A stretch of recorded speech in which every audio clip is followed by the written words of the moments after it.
In 2014, the UNHCR's global campaign to end statelessness in 10 years laid out an action plan to eradicate statelessness across the world.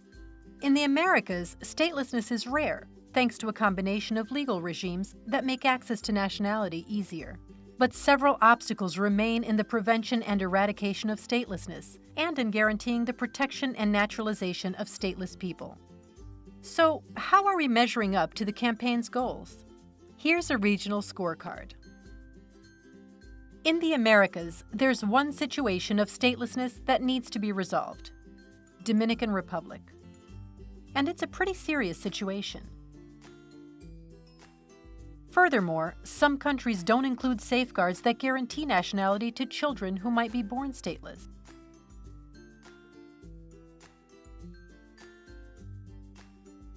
As far as gender discrimination is concerned, only 2 countries are left in the hemisphere that prevent mothers from conferring nationality to their children in the same way the fathers can: the Bahamas and Barbados.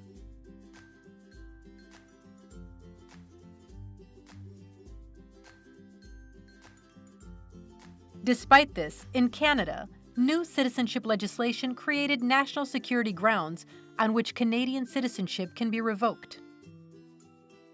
In both Chile and the Dominican Republic, children of people with irregular immigration status have been denied nationality in a systematic fashion. These children belong to indigenous groups or are of Haitian descent, respectively.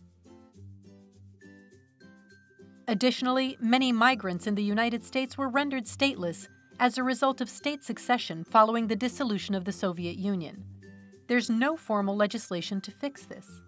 The good news is Honduras, Nicaragua, Costa Rica, and Mexico have legal frameworks that recognize stateless persons. But only in Costa Rica and Mexico does legislation facilitate naturalization. And only in Mexico are there statelessness determination procedures included in their legislation.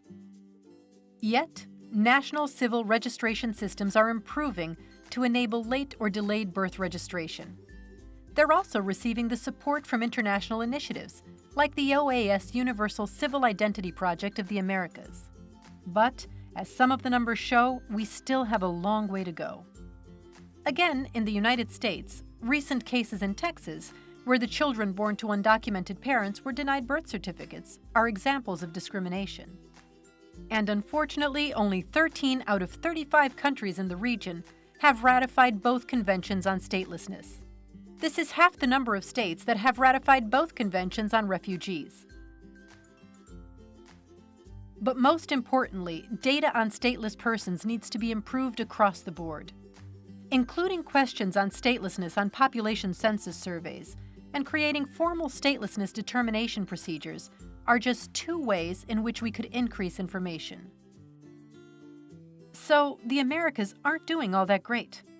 Several obstacles remain in the prevention and eradication of statelessness, and for the protection and naturalization of stateless people. But with every great challenge comes great opportunity. New pieces of national legislation and plans for regional cooperation are taking us one step in the right direction. Over the next decade, the Americas Network on Nationality and Statelessness will play a key role in meeting the action plan's goals in the hemisphere. Together, we can eradicate statelessness and provide protection and naturalization processes for stateless people, and become the first statelessness-free region in the world.